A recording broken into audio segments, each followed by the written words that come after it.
IT आणि AI विभागाच्या वतीनं मंत्री श्री आशिष शेलार यांच्या पुढाकाराने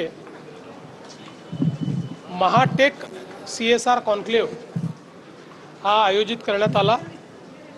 मोठ्या प्रमाणात टेक कंपनीज आणि इतर CSR पार्टनरसोबत जवळपास 150 कोटी रुपयाचे करार हे या ठिकाणी करण्यात आलेले आहेत, ज्यामध्ये या कंपनीज वेगवेगळ्या ठिकाणी CSR ॲक्टिव्हिटी करणार आहेत।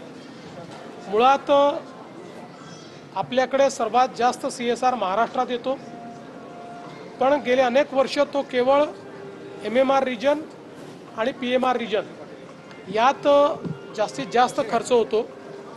हा प्रयत्न असा आहे की महाराष्ट्राच्या सर्व भागांमध्ये गडचिरोलीपासून नंदुरबारपर्यंत सगळ्या भागांमध्ये CSR ॲक्टिव्हिटी चालावी आणि प्रयत्न असा आहे की शिक्षणाचं क्षेत्र असेल, आरोग्याचं क्षेत्र असेल, लाईव्हलीहूडचं क्षेत्र असेल, ट्रेनिंगचं क्षेत्र असेल, कौशल्य विकासाचं क्षेत्र असेल, अशा विविध क्षेत्रांमध्ये या सगळ्या CSR पार्टनरसोबत आम्ही पार्टनरशिप करून एका स्केलवर या सगळ्या गोष्टी नेण्याचा प्रयत्न करतो आहोत। मला असं वाटतं की एक अतिशय नवीन अशा प्रकारची ही सुरुवात IT विभागाने केली आहे आणि दरवर्षी आता हा कॉन्क्लेव्ह अशा प्रकारे होतो।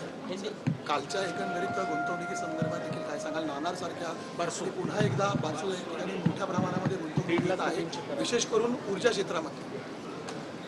आपल्याला कल्पना आहे की आता संपूर्ण जग हे ऊर्जा क्षेत्रामध्ये न्यूक्लिअर एनर्जीकडे जात आहे। याचं कारण आपल्याला जर क्लीन एनर्जी पाहिजे असेल तर जोपर्यंत बेस लोडला न्यूक्लिअर एनर्जी आपण आणत नाही तोपर्यंत कार्बन फ्री अशा प्रकारची एनर्जी आपल्याला मिळू शकत नाही।